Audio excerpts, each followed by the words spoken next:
Hi, friends, listeners of the Changes Big and Small podcast.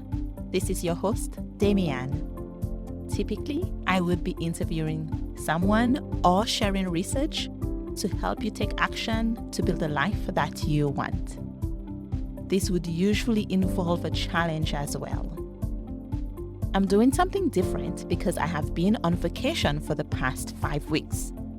As you can see, there haven't been any episodes in the past few weeks, and at the risk of being a bit self-centered, I'm here today to let you know what's been up with me. I have had the great pleasure and opportunity to be able to visit my friends and my family in North America. So once I became fully vaccinated and was able to go to Canada without having to quarantine, I booked a trip and went off to Ottawa. I stayed in Ottawa for a couple of weeks with my family in Carp, Ontario, actually in Kanata, Ontario, not quite downtown Ottawa. And after 2 weeks there, I first went to Atlanta, where I caught up with some colleagues and with a friend, and then to Santa Rosa. I'll tell you all about that in a few minutes. From there, I went to visit my sister in New Jersey, and now I am back in Prague. It's been a whirlwind of 5 weeks. As you know, we've been in a bit of a panorama, and so many of us have not been able to travel and visit family.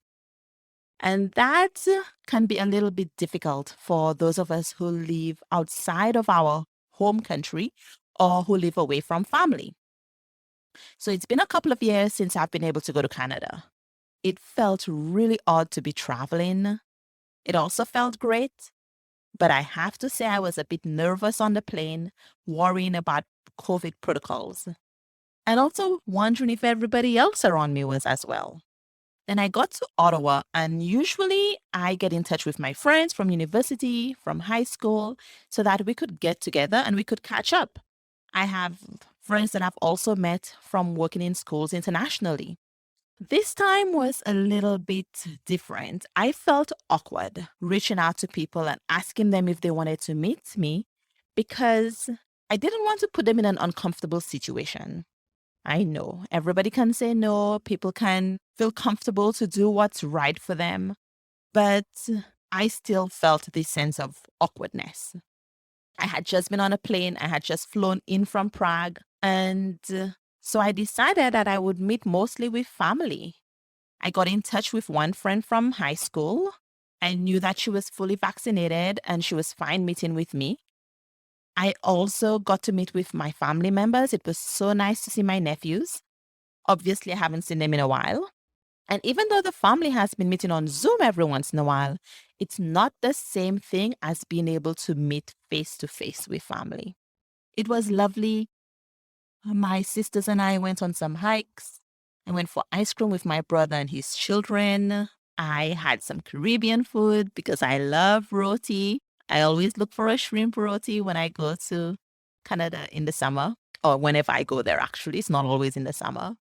I had the breakfast dates and lunch dates with my sister and my friend. I had fun watching television with my sisters. There are some series that we had started watching together previously, and there was a new season. We also cooked. I'll be sure to add some pictures in the show notes because one of my sisters is an excellent cook. And not just that, multiple of my sisters are excellent cooks. But this particular sister loves to plate things beautifully. And I'm a little bit jealous, and I really admire her because of this. I used to love to cook, but I was never very good at plating. One new experience for me also in Ottawa was to spend time taking a dog for walks.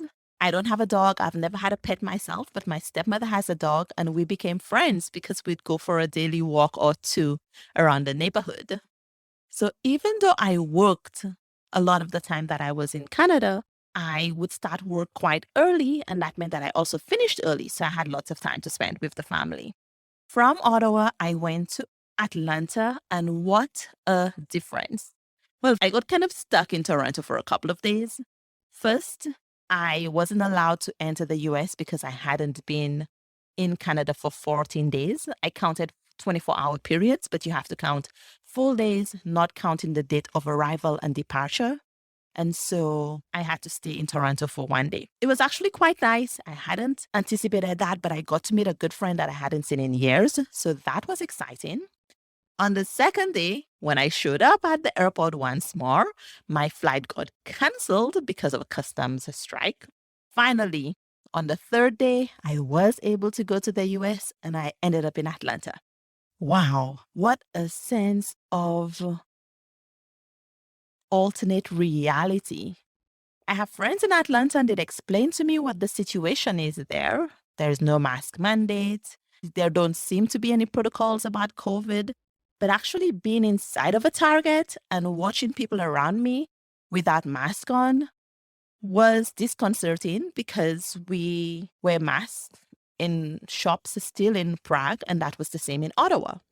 My friend and I did do one potentially risky thing. We went to a football game, soccer to you Americans, and it was crazy. There was so many people. People did not have to wear masks. We wore a mask. We kept it on except for when we were eating, just the two of us at a table. I was at a loss, really. Even on the subway and on the train, there were people without masks, even though there are signs that says you're supposed to wear them on public transport. Amazing. One of the wonderful things about being able to be in Atlanta was to be able to meet some colleagues that I hadn't seen in a while. So that was nice. I had also met one lady in an accountability group. We'd both joined a seminar on relationships. And we decided to be accountability partners and have been meeting regularly on the weekend virtually for us to discuss whatever we're working on. She happens to live in Atlanta, so we got to meet and go for brunch, and that was just lovely. So from Atlanta, this was the big, exciting part of the trip. If you follow me on Instagram, you probably saw a post, an Instagram video, and a reel about me having a 6-day fast. Yes, you heard that right. I heard about this fast on several different podcasts, and I was really keen to do it. In the past year and a half, I've put on a bunch of weight. My cholesterol is higher than I want it to be. My blood pressure is borderline high, and I really want to nip it in the bud before it gets to be a problem. And so I thought, okay, maybe a fast is exactly what I need to kind of shock my body and jumpstart me into making some better choices in my life. So I spent 10 days in Santa Rosa at the True North Health Center there. I chose to go there because there are doctors that monitor you. For all of the people that stay there, we get visits twice a day from doctors or interns that check up on us. They check our vitals. They make sure we're doing okay. And if we're not doing well on the fast, then we can have juice or we can just eat healthy food instead. It's a completely vegan place. Everything is cooked without salt, sugar, or oils. I have to tell you, I was a bit apprehensive of that. I like salt. For 2 days before I started the fast, I only ate food from the center, and it was quite tasty. They also have workshops on how to cook. There was one on adrenal fatigue. They have a bunch of different topics. I think cooking without sugar is quite easy unless you're trying to make a dessert, but the salt part is taking a bit of adjusting. I definitely think that it takes time for the taste buds to change. And I like things to be crispy and I like to roast things, so I do tend to use oil for that. I also kind of think that olive oil is good for you. I would say that after being at the center, I've definitely been eating healthier. I've been more conscious about my choices when I eat, but I don't follow the vegan lifestyle and I do add salt to my food. What I would like to do next is to eat vegan a couple of weeks in the month and then remain pescatarian for the rest of the time. I think that's going to work well for me. Basically, I think the important thing, which is what I like to say on the podcast too, is for you to experiment and to play and to find what actually works for you. Because the thing is that I want this to be able to last. And If I'm worrying all the time about what I'm eating and being deprived, then I know it's not going to last because I've been down that road before. I suspect that there is an air fryer in my future because I've heard that's a great way of making things crispy. So we'll see. As far as Santa Rosa, I spent a lot of time walking around the neighborhood, slowly because I was fasting, reading books, listening to podcasts, catching up on sleep, talking to the other people that I shared a suite with. It was really low key. This was the most low key that I've been in a really long time. I had all these plans actually to clean my email and to take courses. And then I realized, you know what? What you really need right now, Damianne, is to just take a break. Usually when you have a holiday, you fill it up with stuff. How about just taking a break and not feeling like you have to be productive all the time?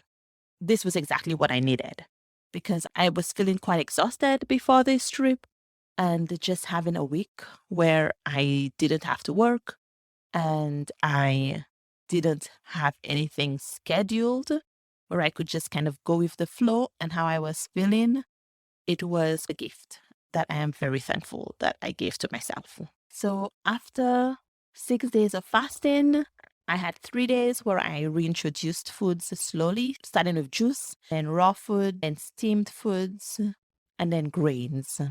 I have to say that the food was quite delicious. I still missed salt in the soup. I guess that takes even more time than I thought to get used to. My big takeaways is that I will have beans more regularly in my diet and that I can have a lot more vegetables. I've actually tried a bunch of new vegetables this summer. I tried rutabaga for the first time and jicama, and my dad found this vegetable in his garden. I think it's a white squash or a green squash. I'm not quite sure. It's like a watermelon, but oblong. We cooked that for dinner one night. It was actually delicious. That's one of the pictures that I will put in the show notes and in the post because my sister plated it with some seafood and it was a lovely meal. There's also something really special about eating in community. And that's something that I'm excited about. I have a friend here who's also interested in eating vegan in each month. And so being able to share meals with her is going to be wonderful. I think that is actually one of the things that I missed during COVID. And one of the things that I'm really thankful for when my sister was staying with me, just being able to have time to sit and to share a meal, to talk and to savor and be in the moment.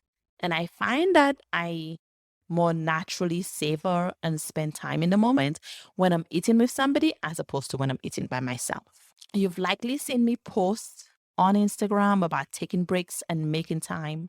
And the reason that I end up posting this and talking about it on the podcast is because it is something that I struggle with. It is something that I think is important, but also not something I'm good at yet. So for yourself, think about, where do you need to make space? Do you need some healing space? Do you need some time to sleep, to relax, to take a break?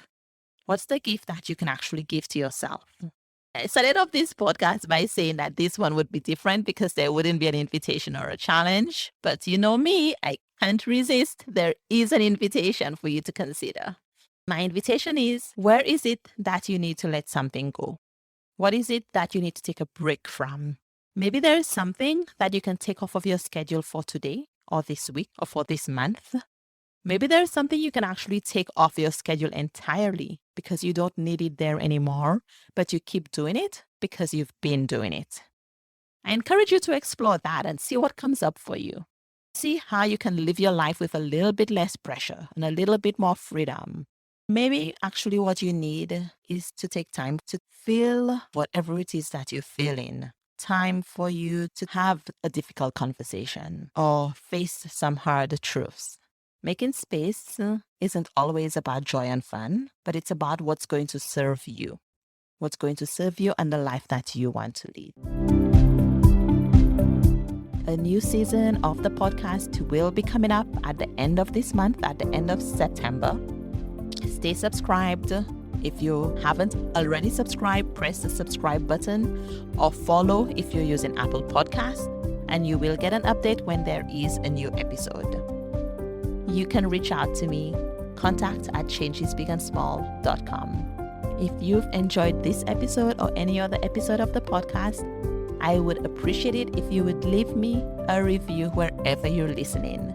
There is a really convenient, easy link that you can use from the show notes as well. Remember, change begins with one small step. Have a great week.